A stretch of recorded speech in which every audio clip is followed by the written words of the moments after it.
আসসালামু আলাইকুম সম্মানিত দর্শকবৃন্দ, এই মুহূর্তে আমরা এসেছি কুমিল্লা জেলার ১৪ থানার ঐতিহ্যবাহী চৌমুহনী মজিবুল হক উচ্চ বিদ্যালয়ের মাঠে বিশাল বড় বড় গরুর হাট বসেছে। দেখতে পাচ্ছি বিশাল বড় বড় হাট।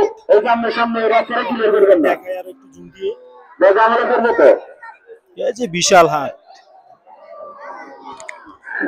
বিশাল বড় বড় গরু, বিশাল।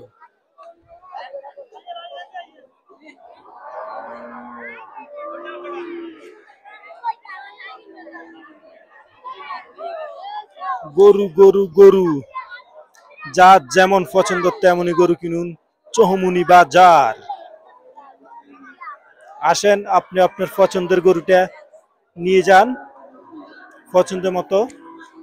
ভাই হ্যালো, এই বাজারের মাঝখানে আপনি ছোট গরু, বিশাল বড় বড় গরু দেখতে পাচ্ছি আমরা। মাঝখানে দাঁড়িয়ে রয়েছেন, অলরেডি কিনে বেচা শুরু হয়ে গেছে। দেখুন কি বড় বড় গরু, বিশাল বিশাল গরু।